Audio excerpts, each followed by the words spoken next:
สื่อให้ความรู้ชุดอาหารปลอดภัยโดยศูนย์สัตวแพทย์สาธารณสุขและอาหารปลอดภัยคณะสัตวแพทยศาสตร์มหาวิทยาลัยเชียงใหม่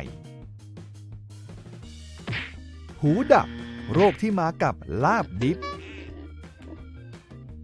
สวัสดีครับเพื่อนคงคุ้นเคยกับวลีที่ว่าหูดับเพราะลาบดิบกันมาบ้างแล้วนะครับไม่ว่าจะเป็นการรณรงค์จากหน่วยงานทางด้านสาธารณสุขหรือแม้กระทั่งการเรียนการสอนในชั้นเรียนวันนี้เราจะมาทบทวนกันครับว่าเหตุใดจึงเกิดอาการที่เรียกว่าหูดับและมันมีที่มาที่ไปเกี่ยวข้องกับลาบดิบได้อย่างไรตามไปชมกันเลยครับคำว่าหูดับเป็นคำที่แต่งขึ้นเพื่อให้คล้องจองและเป็นวลีในการรณรงค์เกี่ยวกับอาหารปลอดภัยที่สร้างการจดจำให้บุคคลทั่วไปได้เป็นอย่างดีเลยล่ะครับซึ่งคำว่าหูดับในที่นี้หมายถึงการสูญเสียการได้ยินหรือที่เรียกง่ายๆว่าหูหนวกนั่นแหละครับซึ่งมักจะเป็นแบบเฉียบพลันนะครับ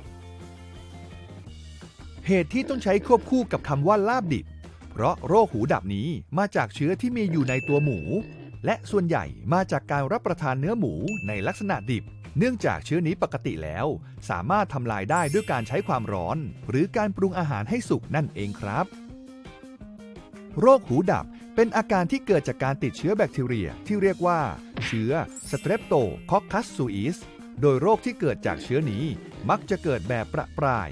โดยส่วนใหญ่ไม่ได้เป็นการระบาดขนาดใหญ่และมักจะพบในพื้นที่หรือประเทศที่มีอุตสาหกรรมการเลี้ยงสุกรเช่นในประเทศเนเธอร์แลนด์จีนและประเทศในเอเชียตะวันออกเฉียงใต้อย่างประเทศไทยและเวียดนามครับแต่สาเหตุที่เราต้องให้ความสนใจโรคที่เกิดจากการติดเชื้อนี้นั้นเป็นเพราะว่าหากได้รับเชื้อนี้แล้วแม้จะเป็นผู้ที่มีสุขภาพดีมาก่อนแต่ก็มีรายงานและงานวิจัยหลายๆฉบับได้อธิบายถึงผลต่อสุขภาพที่เกิดขึ้นจากการติดเชื้อนี้เรียกได้ว่าหากติดโรคแล้วจะเปลี่ยนคุณภาพชีวิตของคนคนนั้นไปตลอดกาลเลยล่ะครับเพราะเจ้าเชื้อ Streptococcus suis นี้มีสายพันธุ์หรือที่เราเรียกกันว่า Serotype อยู่เกือบ 40 สายพันธุ์แต่สายพันธุ์ที่ก่อโรคที่รุนแรงที่สุดในคนคือ Serotype 2 ครับซึ่งรายงานอัตราการเสียชีวิตจากการติดเชื้อนี้ที่ผ่านมาสูงถึง 20% เลยล่ะครับน่ากลัวใช่ไหมล่ะครับโดยส่วนใหญ่ผู้ป่วยที่ติดเชื้อนี้จะมีอาการเยื่อหุ้มสมองอักเสบปวดหัวมีไข้อาเจียนและหากเชื้อนี้ลุกลามไปยังประสาทหูก็จะทำให้การได้ยินของผู้ป่วยลดลงหรือถึงขั้นหูหนวกได้เลยครับเนื่องจากเกิดอาการประสาทหูเสื่อมอย่างเฉียบพลัน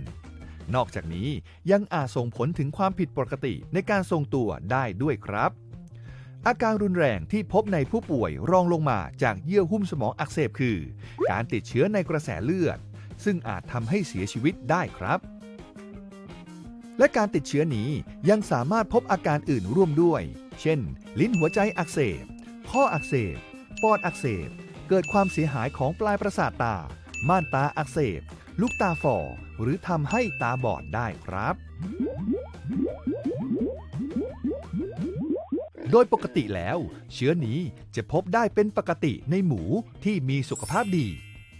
จากรายงานในประเทศไทยเราจะพบผู้ป่วยมากในช่วงเดือนพฤษภาคมถึงสิงหาคมซึ่งเป็นช่วงฤดูฝนครับโดยสันนิษฐานว่าในช่วงฤดูฝนหมูที่เลี้ยงจะเกิดอาการเจ็บป่วยได้บ่อยนั่นเป็นเหตุให้เชื้อนี้ก่อโรคในหมูและส่งต่อมายังคนทั้งจากการสัมผัสกับหมูที่ติดเชื้อในขณะที่เรามีแผลเปิดอยู่หรือจากการรับประทานเนื้อหมูที่ปนเปื้อนเชื้อนี้ครับการก่อโรคในคนจะใช้เวลาเพียงไม่กี่ชั่วโมงไปจนถึง10 กว่าวันในการแสดงอาการป่วยซึ่งหากได้รับเชื้อผ่านทางบาดแผลเปิดจะแสดงอาการได้เร็วกว่าจากการรับประทานเนื้อหมูดิบเนื่องจากเชื้อสามารถเข้าสู่กระแสเลือดได้โดยตรงครับส่วนใหญ่ผู้ป่วยที่มีอาการเยื่อหุ้มสมองอักเสบที่รอดชีวิตจากการติดเชื้อมักจะมีอาการสูญเสียการได้ยินหรือหูหนวกร่วมด้วยซึ่งส่วนใหญ่จะรักษาไม่หายครับหรือในบางกรณีใช้ระยะเวลาในการรักษาเป็นปีๆเลยแหละครับแต่การได้ยินก็จะไม่กลับมาเป็นปกติเหมือนเดิมนะครับเพียงแค่ดีขึ้นเล็กน้อยครับจากการรวบรวมข้อมูลในโรงพยาบาลในหลายๆงานวิจัยพบว่า ผู้ป่วยจากการติดเชื้อสเตรปโตคอคคัสซูอิสนี้ส่วนใหญ่จะเป็นผู้ใหญ่มากกว่าเด็กครับโดยจะพบว่าเพศชายติดเชื้อนี้มากกว่าเพศหญิงครับซึ่งมักพบพฤติกรรมร่วมคือการดื่มสุราเป็นประจำเพราะส่วนใหญ่แล้วมักจะรับประทานเนื้อหมูดิบและเลือดดิบควบคู่ไปด้วยครับ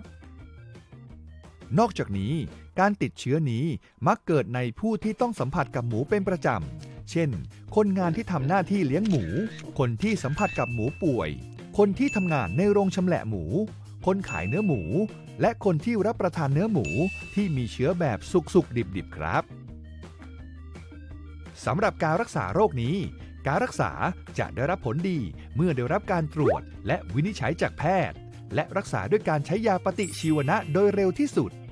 ปัจจุบันยังไม่มีวัคซีนที่มีประสิทธิภาพมากพอที่จะป้องกันเชื้อนี้ได้ 100% แต่เราสามารถป้องกันการติดเชื้อได้ด้วยวิธีง่ายๆเช่นสวมถุงมือทุกครั้งระหว่างที่ทำการชำแหละหรือจำหน่ายหมูล้างมือด้วยสบู่และน้ำเปล่าทุกครั้งหลังการเตรียมเนื้อหมูดิบและหลังจากปรุงอาหารควรหลีกเลี่ยงการรับประทานเนื้อหมูดิบปรุงอาหารที่มีส่วนประกอบของเนื้อหมูให้สุกก่อนรับประทานเสมอเนื่องจากเชื้อนี้สามารถฆ่าได้ด้วยการใช้ความร้อนในการปรุงอาหารเพียงเท่านี้ก็สามารถบริโภคเนื้อหมูได้อย่างปลอดภัยไร้กังวลแล้วล่ะครับ